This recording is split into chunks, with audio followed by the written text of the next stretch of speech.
Oh, what's good, everyone? Welcome into Chatterbox Bearcats, the midweek edition. A lot to get into in a little bit of time. Houdini, Nick Niehaus. We may be completing the four-man weave with Eric Lilly. He's dealing with a pineapple issue right now, an allergic reaction to a pineapple, very vague. However, he may be on the show in just a little bit to break down a few things. We'll talk some Cincinnati Bearcats roster construction hoop stuff. The bigger news, Jizzle James to the NBA draft and Carrington Cross, Big 12 Player of the Year. We'll break that down. Lily, you better hurry up and get your ass on the show if we're breaking down Carrington Cross stats on today's program. He's our baseball correspondent. But let's start with the big news. Jizzle James posts an Instagram today that had about 15 different pictures. All of them were pretty normal until you get to the end of the slide and respect to the person that swiped through 15 of these to find the picture. But it was an NBA draft post saying, "Thank you, Cincinnati. I'll always be a Bearcat. 2025, I've decided to enter my name into the NBA draft." One issue, that deadline was at the end of April. He is not entering the NBA draft. What the hell is going on? Houdini, I think you kind of got a breakdown of this. What the hell is going on with Jizzle James? Is he going to the NBA? No. I mean, quite literally, he cannot do that. I thought it was very interesting. So if you notice, he deleted it almost immediately, then claimed his phone was hacked. Just the classic. I mean, it's a huge invasion of privacy. We feel terrible for him that he had his personal Instagram hacked and they randomly declared him to the NBA draft. But I didn't get it. Lilly, he'll be able to defend himself in a second. He's like, "Oh no, this was a perfect troll job." I was like, what? Everyone's confused. Apparently, and listen, we all, maybe he just accidentally hit the wrong picture, which is still kind of weird that, we knew he was coming back because the portal entry deadline already passed. The NBA draft deadline already passed. So I didn't really understand it. And then, as far as the troll job. So he screenshotted some of our, most hated comment guys, the reply guys, right? He screenshotted a lot of those guys saying, "Get out of town, Jizzle James." And this was from 2 months or 3 months ago. This was in February, these tweets. So I don't know if he's just been stewing on this, thinking maybe this was the right time to come out and declare to the NBA draft. It didn't make sense. When people say, if a joke, you have to explain it, it's not that good of a joke. Nobody understands what's happening right now. So I don't get it. So I just moved Kirk Kriisa as my starting point guard. I just took over Jizzle's spot. Yeah, I mean, I figured we would somehow make this montage as it would go on. There surely was something we said, but maybe not in writing. Maybe it's only in video format. And for me personally, I will forever have the pass of being a Jizzle James guy because he's Jizz Morant, and I'll always have that take tied to me. So despite what I say when times are the lowest with Jizzle, and we got a roller coaster ride, I'll always have that tied to me, to where I literally compared him to one of the bounciest, most explosive, most fun players in the NBA and the history of the NBA, truly. So Eric Lilly joins the program. This is our Carrington Cross guy who we'll get to in just a bit. But Lilly, you get to take the stage here before we toss it over to Niehaus on Jizzle James heading to the NBA draft. I still believe it, Lilly. There's been no confirmation that he's not going. Yeah, I'm being told the Utah Jazz are going to take him at number 5. And, I thought we were getting Cooper Flagg about a week ago, and instead we're getting Jizzle. But I think we'll figure it out. He's got some athleticism, shades of Ja Morant.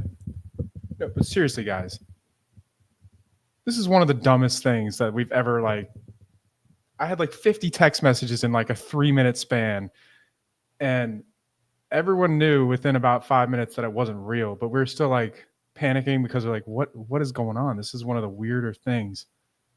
And I missed what you guys have already talked about, but do any of you have a strong take on what exactly happened here? Because I kind of do.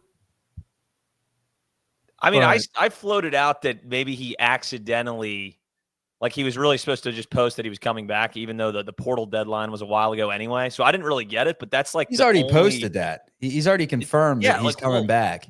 Maybe he just added the slide on accident. He had the slide. He just fat fingered it. But then to claim the hacking, if it was a troll job, it's F- in my book. I mean, we've seen Jay Williams do this in the past when he made the erroneous comment about the Boston Celtics hiring their first African-American coach, when literally you could point to a few years prior and say Doc Rivers literally won a championship there. And Jay Williams, instead of coming out and just saying like, oh yeah, he did. I completely forgot. Sorry about that. Instead, he was like, I was hacked with this very specific comment. So when in doubt, folks, if your character's in question, I was hacked. It works every single time. I think the best part, Chuck, you briefly mentioned, is that none of us made the screenshot of him calling us out. Like, somebody even replied and tagged us and said, I can't believe you guys weren't called out. No, So, on the Wes Miller, when he makes it and they go to the well and we get our guy that's on the video team that snips some clips from the show, when he says his first, like, thank you to those that doubted me, because he says he's got it in the mailbag. He's ready to pull it out as soon as the Bearcats make the Final Four this season. He's like, thank you to those who doubted me. And in that video, it's just going to be takes of us going nuts. Like, we don't need Wes. Put in the shot doctor to be running the offense. Like, well, there's definitely other comments and that are cracking me up where, like, let's hope this NBA aspiration goes better than the last one who went public around this time last year, aka Dan Skilling. So I saw that comment. Pretty sure that was Jizzle James enthusiast on Twitter. So we got takes flying left and right on Twitter all about this. People getting called out from months ago. I can't wait for one of our tweets just to make a UC montage, like you just said, Chuck. Chuck's going to be all over that hype reel when we start like 12-0 and there's like a minute 23-second video and like the beginning of it's just like the doubters and the haters, and then it pivots to like Jizzle dunking on someone and Wes is like this in the background. Chuck's going to be all over that. Is this yeah, for the Jizzle love that I have, when they're talking about him being an All-American. I told Ice Cube on this program that Jizzle James is going to be an All-American. I have a pass when it comes to Jizzle, for God's sakes. I mean, we love Jizzle, right? We love Jizzle. We love that he's returning. This like struck me is just the fact that it was a Tuesday, like in the afternoon. Like this sounded like something, after a few Modelo's, you're feeling pretty good. You fire something out at midnight, but that wasn't the case. It was mid-afternoon. I'm just wondering, is this the new standard? Like if, Sincere Harris has a bad game and we have, some tweets, like I think Sincere Harris's minutes should be reduced and he just declares for the NBA draft for 8 minutes in the middle of the season. Like it makes no sense. Hey, but at least, worst case scenario, it gives us some talking points. Because we were like, hell, a whole lot of news hasn't broken, but Jizzle James just entered the draft a month after he even can. So here we are. It's beautiful clickbait. It's like he's helping out the Chatterbox Bearcats team because you could throw it as the thumbnail. You get people to join for the program. Welcome. If you're just now tuning into Chatterbox Bearcats, we're on audio podcast too on YouTube and live on the YouTube page, Chatterbox Sports. Lily, Niehaus, Houdini, and Chuck with you. We'll be here all season, football and basketball. Hit that subscribe page. But yeah, gives us the clickbait to get right into it, but we clear it up that he cannot literally go to the NBA. Lily did the research like he always does. He did not declare. Therefore, it's an impossibility. Could he be going to some sort of G League thing? No, it's not happening. He's a Cincinnati Bearcat. Enough is enough there. Unless anyone has any objections and wants to talk about this further, I'll give you the floor. Anyone? We move on. Thumbs up. Yes. All right. Roster construction time. Jalen Haynes is being slept on, folks. I was sent a video of Haynes against Duke, putting the ball on the floor, hitting the mid-range jumper, looking powerful, looking kind of quick for his size. Why are we all just assuming that Jalen Haynes is just going to kind of be like a piece? He looked really, really good against one of the best teams in the country. Let's start with you, Houdini. I know. I almost feel like he got kind of lost in the mix after the Chom and then the Baba Miller. It was probably really just due to timing of when we got him, because now people are even more ecstatic with, Chom was obviously the big fish out there. But Jalen Haynes, I think he's got to be a massive, massive part of this, because we didn't even talk about this when we got Baba Miller, but he's also another guy that you don't see a ton of back to the basket moves. Jalen Haynes is like a true big that puts his back to the basket and can make moves in the post. And we haven't seen that in a long time. Like, Victor Locken had those flashes, and then, it ended up not working out. Big fan of the program. We still love you, Vic. What's that line that Popovich gave about the caboose? About a big man with a big caboose? I think that might have been about DeJuan Blair. Didn't he say like that's the number one thing he looks at as far as a prospect? He's like, if they got a big ass, man, he goes, that's a guy I want on my squad. Jalen Haynes is that. Okay.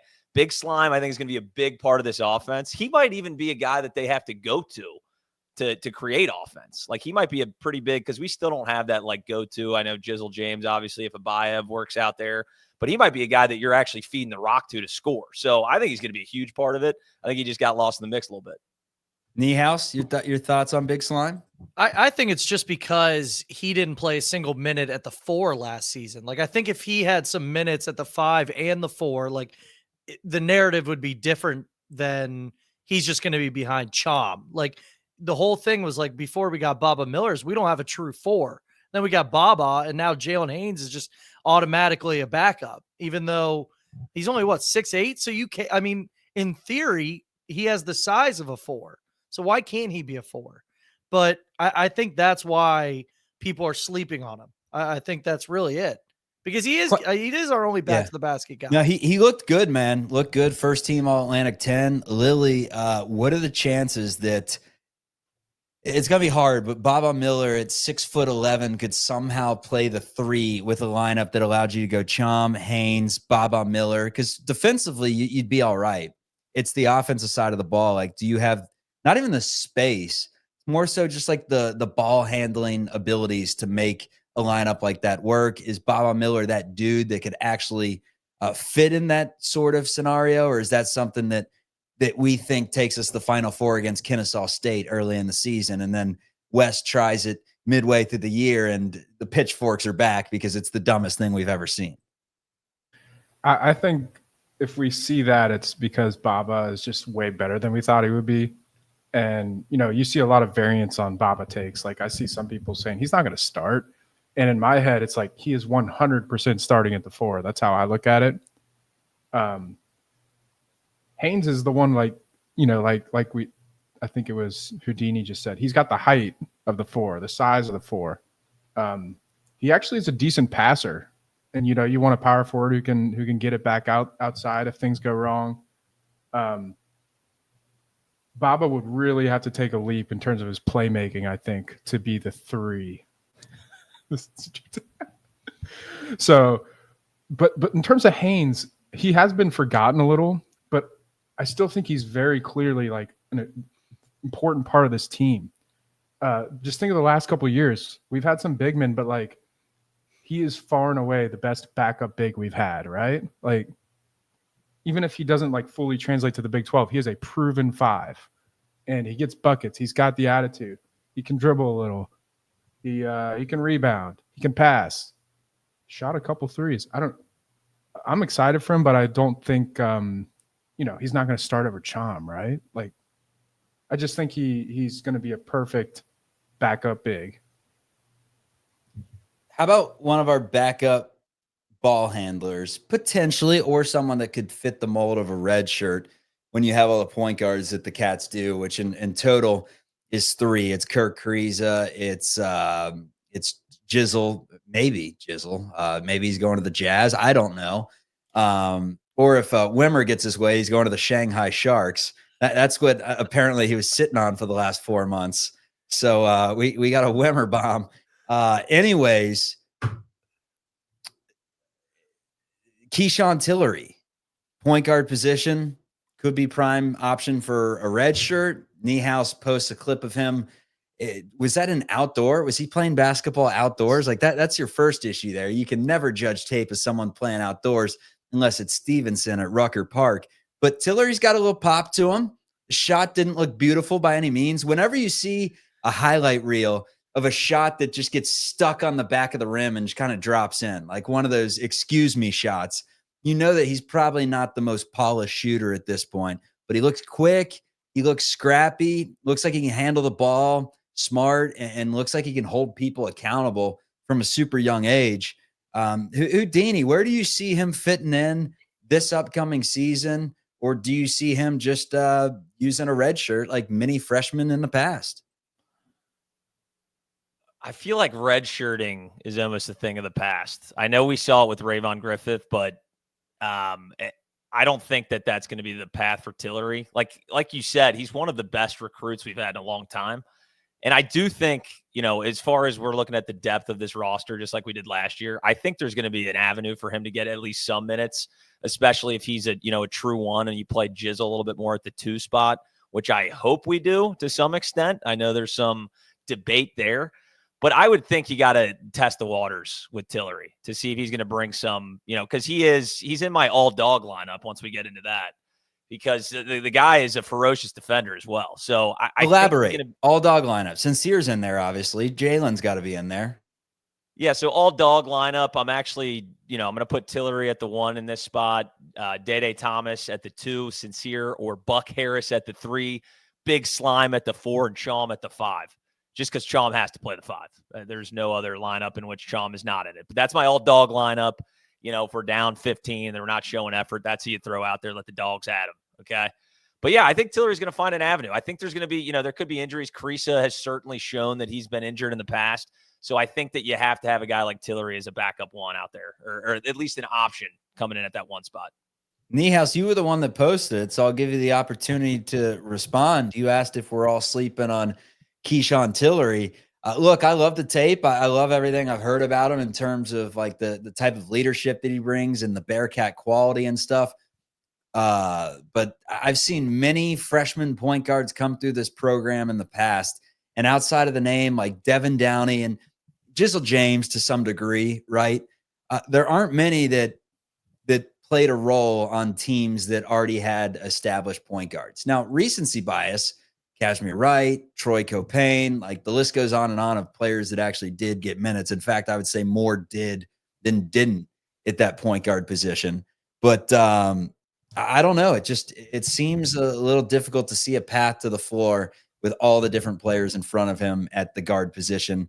Defensively could be his ticket one way or the other. If he's ready to guard Big 12 point guards, then he's going to see the floor. If he's a work in progress defensively, I don't see any way that he sees the floor this season.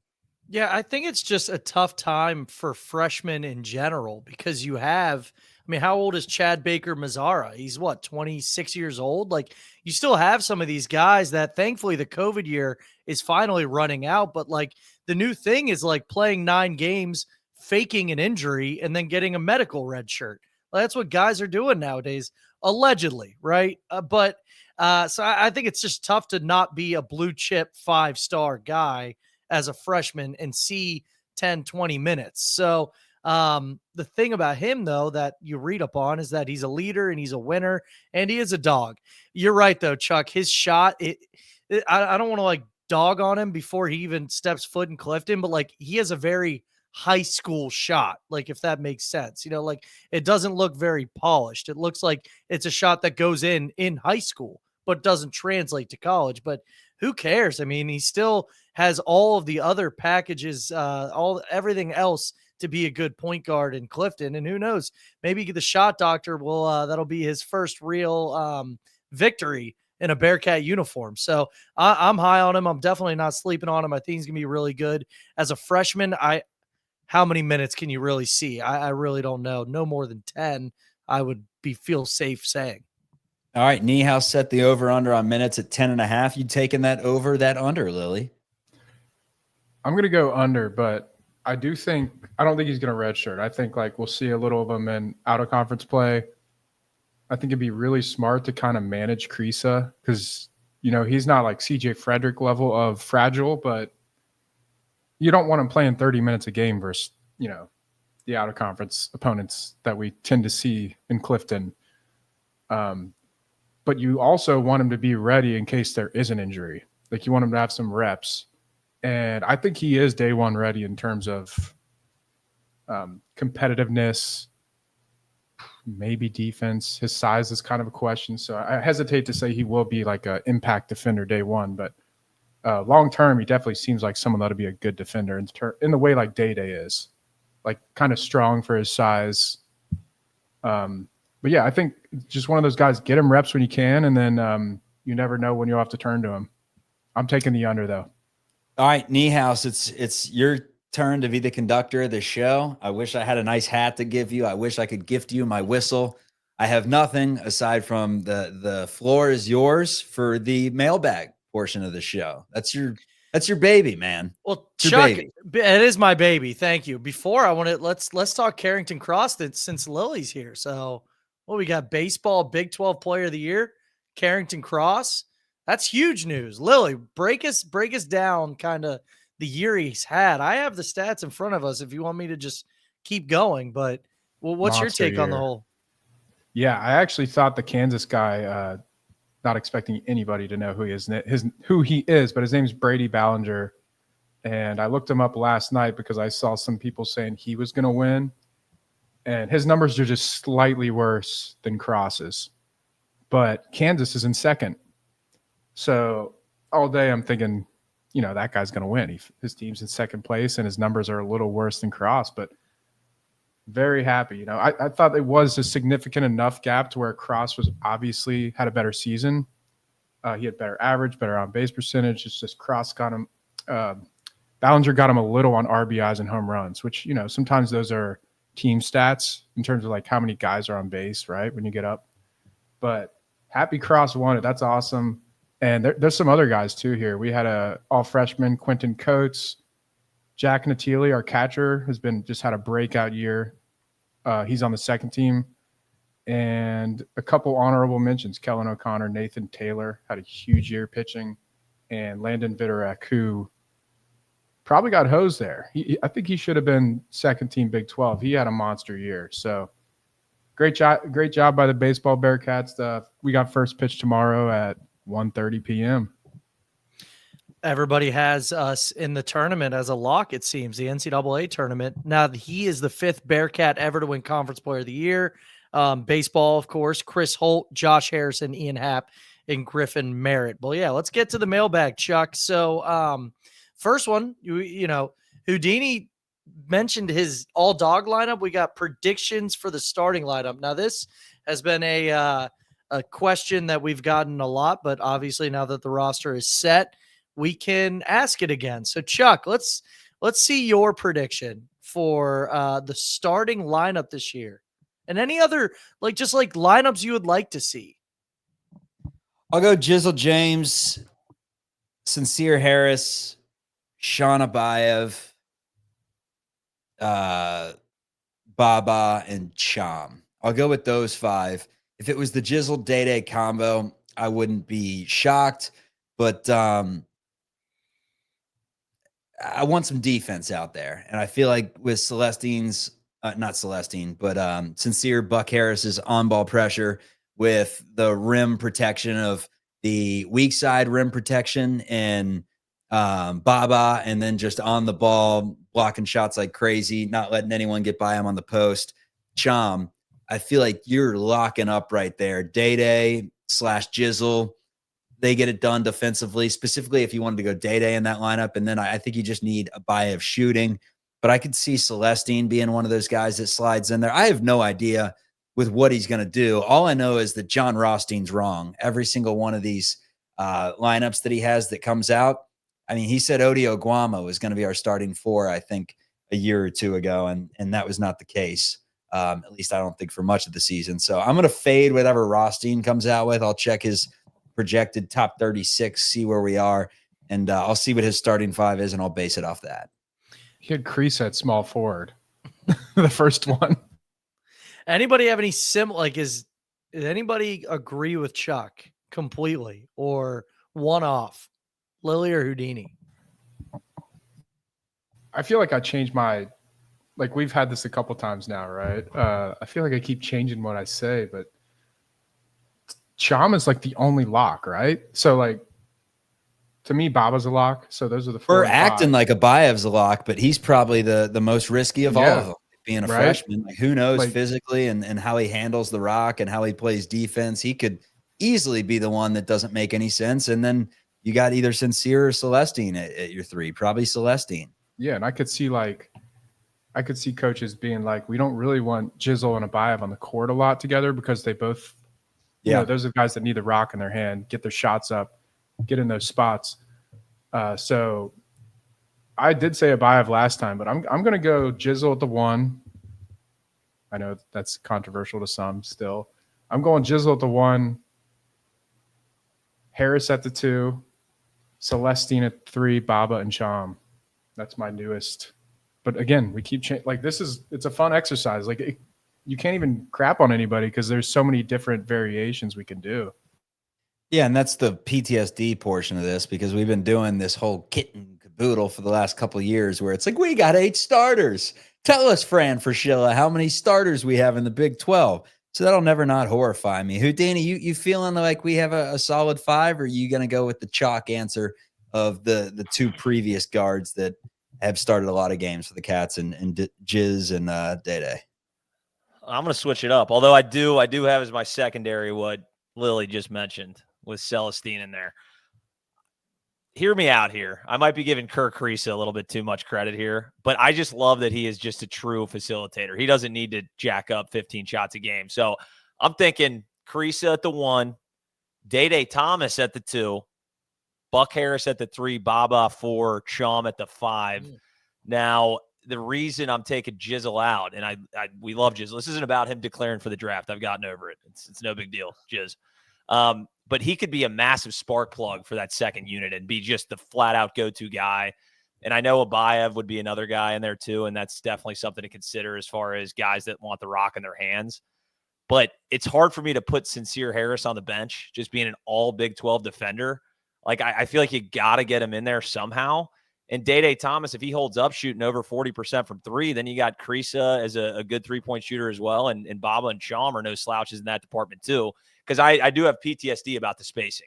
Like all these lineups, I'm trying to figure out how to make sure the lane isn't just clogged up with 4 dudes. You know what I mean? So it's an interesting one. I feel like that'll change about 55 times. Got to start with Celestine defense, too. right? You got to start with defense in terms of putting Buck in there because you can go with that offensive punch off the bench. But I think the lineups that, and granted, I just put Sincere in there starting, but Sincere's got to play with either one of Celestine and Sean, whichever one's the better spacer at all times, right? Like, not that we really have any other 3s that we could go to from my knowledge.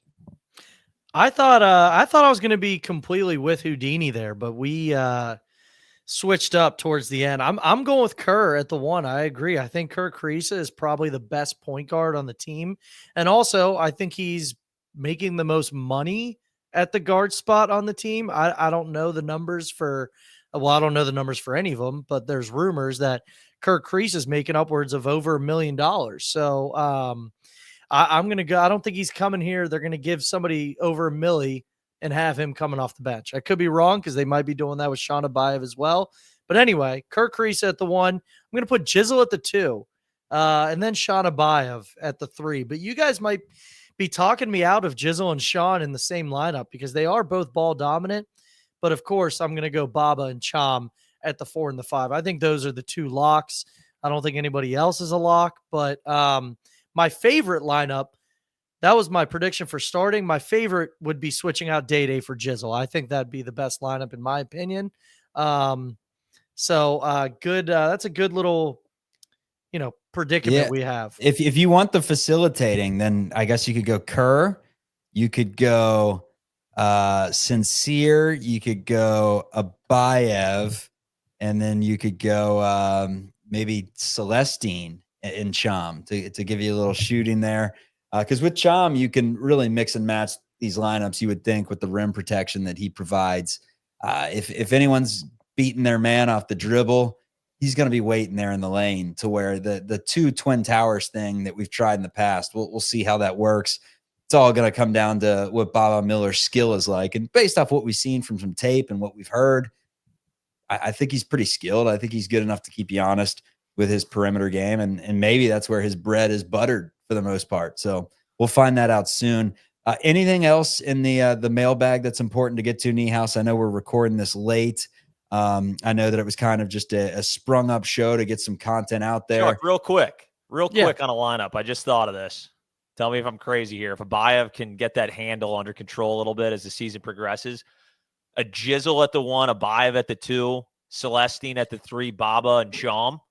That's a lengthy ass lineup the ball handling is certainly the issue right there with what we saw just in the McDonald's All-American game. It didn't look like his handles were very tight and that Jizzle would be the primary ball handler, but that's a ton of scoring and a lot of shooting too. So, I mean, I think that's an interesting one too. I was going to mention that, Houdini, like just Sean and Celestine were two that nobody really mentioned together, but those are 2 6'7" sharpshooters that we could have on the wing. We haven't had that in forever. I'm not going to be crying to my dad, against Bethune-Cookman saying that we got the best shooting I've ever seen anymore. Yes, you will. Give it time. I've learned my lesson there, but those are two that I would like to see on the floor together. Nobody said that other than. Let me fire off a defensive lineup here real quick since we're still going here. I'm going to go backwards though. Cham, Baba, Harris, Day. And I'm going to say Kerr Kreese at the point in that lineup because he can spread the floor a little. And I know he's not a great defender or a good one. He's probably just average, but he has that edge, like that physical edge, that leadership. That could be like a closing lineup. If that was my starting lineup, Willie. Oh, was that really? That was my starters. Yeah. If you're up like 6 points with 2 minutes left, like run that lineup out and kill him, man. Like, I'd be fine with starting that too. Honestly, that's fun to me. But the offense might not be good. Worth seeing. We'll definitely see it. So we got 2 more questions that weren't already answered by the first 20 minutes. But this one I'm just going to ask Lily only because it's a quickie. Is this the year we're getting – oh, first off, that question earlier was by Noah J.S. Neal. So thank you for the question. Now, Cincy takes, is this the year we're getting new football jerseys? Isn't the deal with BSN done and it's officially Nike? Lily, do you know that? Yeah, the deal does start on July. First day of August or first day of July. We are still BSN right now. So all that stuff Xavier fans are saying, it's on our jerseys, but we're still BSN, right? No. We are officially Nike now, so all that's gone, and I expect to see new football jerseys this fall. So I don't know exactly like if they're going to be crazy different or anything like that, but I think it's going to happen. Hopefully we find out soon. That'd be sweet. What if we did the blocks on the football jerseys? Just like screw it. We are Nike instead of Jordan, so I feel like it won't, but and it's a basketball thing. You got to keep that'd be it like a sacred, sweet right? alternate, like if right? Satterfield ran the program into the ground, I don't think the football program has enough history to where the blocks would be sick. Yeah, after like 4-8, after 9 straight misses on the Pop-Tarts Bowl. We need those. We need those like tribal prints that we used to have in like the 90s when Jimbo Fisher was coaching on the sidelines. Do you guys know what I'm talking about around the collar?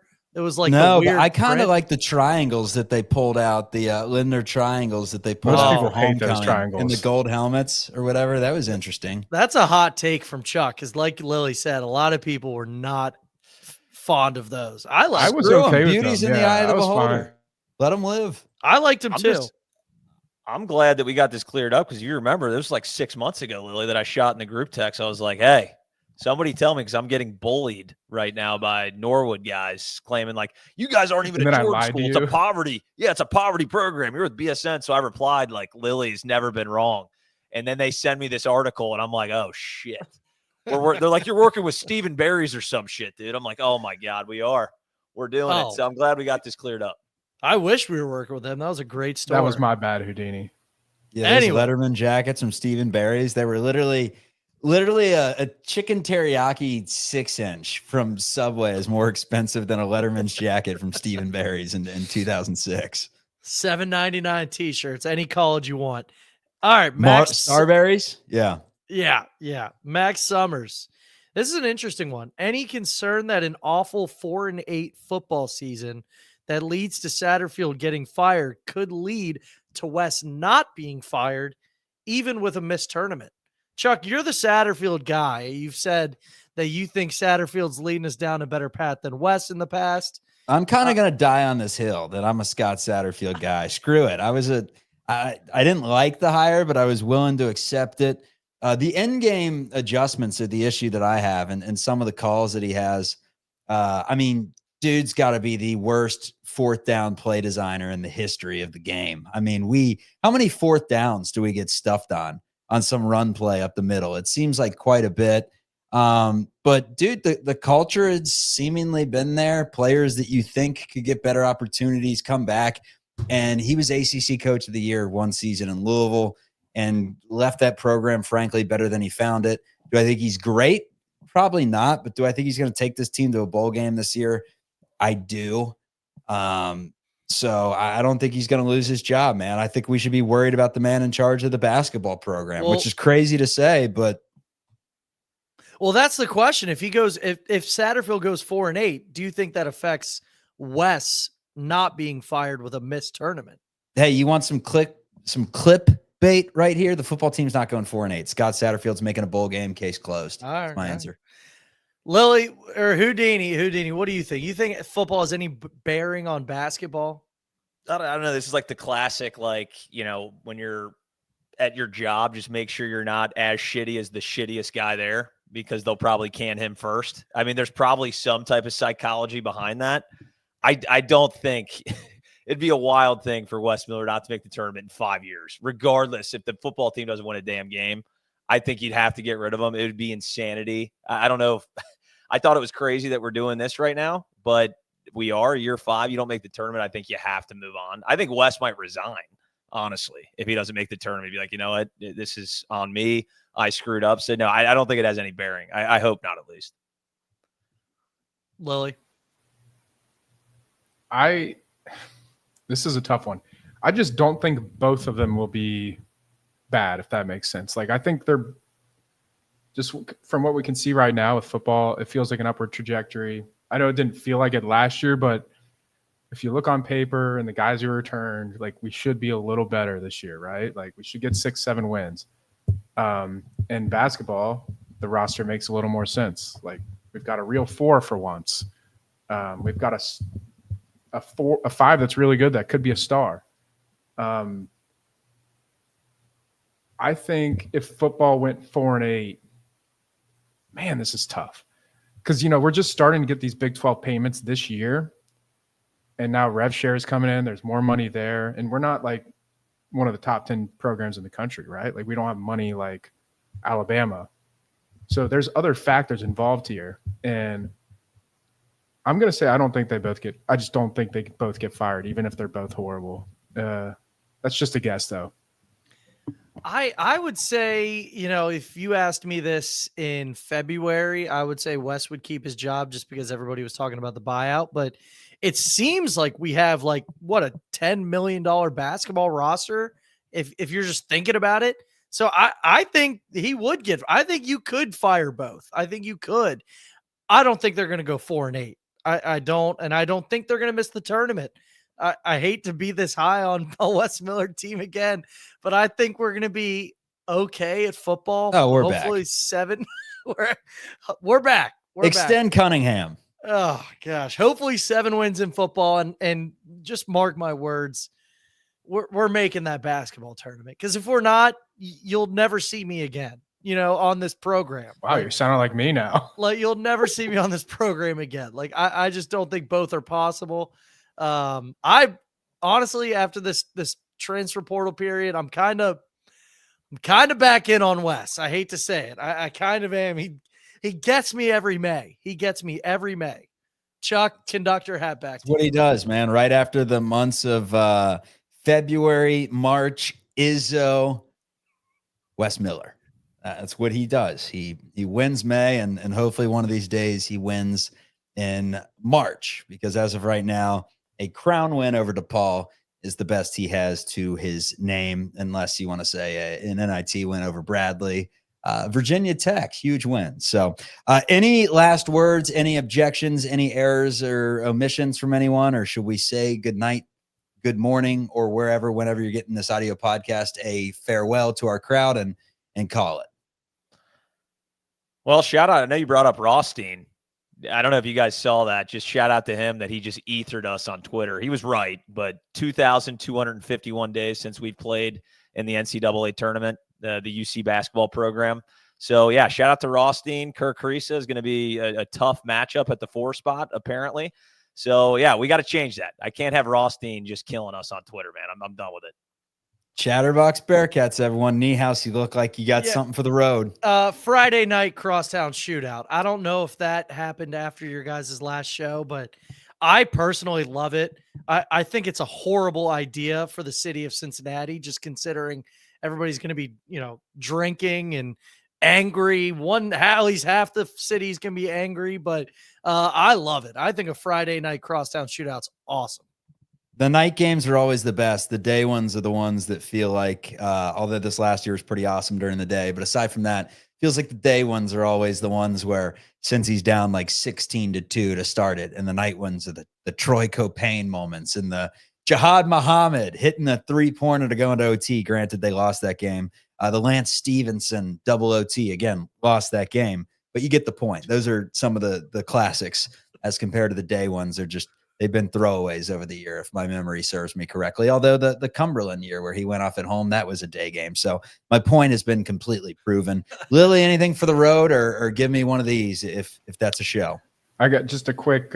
We got Texas Tech tomorrow in baseball. We got to shout out the baseball Bearcats again. And if we win, we face the reeling West Virginia Mountaineers, who are the 1 seed, but they've been losing like crazy lately. So a little prone. And we've seen some people actually pick UC to win this tournament. So it is. Let's go. If you lose, you're out. There's no series, guys. This is a very winnable tournament. So lock in and watch some Bearcats baseball. It's on TV. Chatterbox Bearcats will be there to break it down when the good stuff happens. For Lily, Houdini, Niehaus,